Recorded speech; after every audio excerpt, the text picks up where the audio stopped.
Well, hi everyone, Shaun Humphries here. Welcome to All Things Retirement.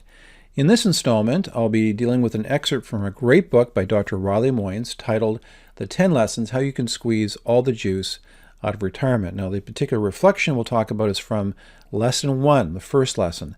The sand in the hourglass is running out.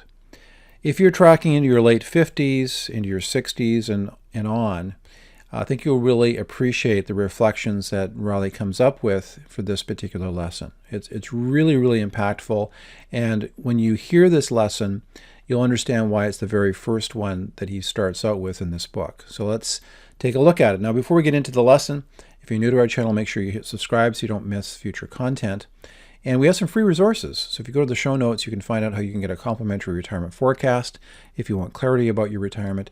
And there's some free educational resources that you can tap into. There'll be links in the description show notes to access those resources. Okay, let's look at lesson number 1. So I'd encourage you to pick up the book. There'll be a link in the show notes so you can get access to it. And Riley shares a story, an interaction that he had with his wife, Yvonne. And it was an epiphany for him. It really set the stage for much of this book.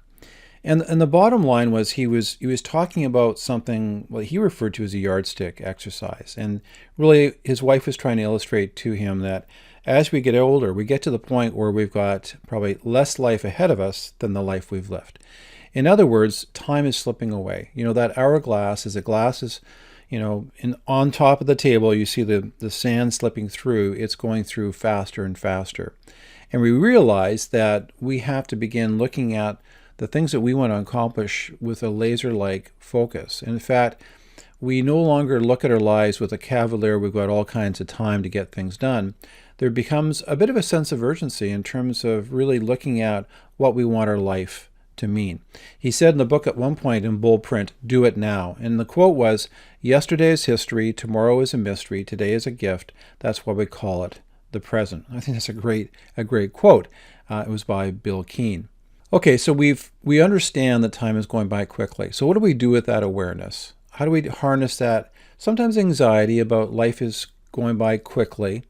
And although we may have many years ahead of us, we might live past average life expectancy and accomplish much. There's no guarantee of that.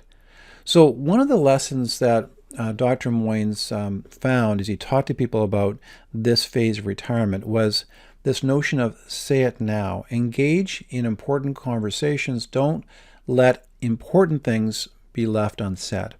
Now, that doesn't mean you fire off an email or blurt something out of frustration and maybe hurt people's feelings.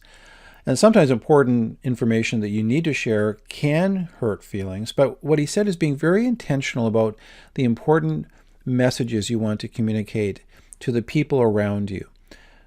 If there's important messages, their advice was if you have something to say to someone, be proactive, do it now before it's too late so you don't have any regrets. So again, look at your circle, your siblings, your children, your grandchildren, friendships, your spouse. Are there important things you need to talk about?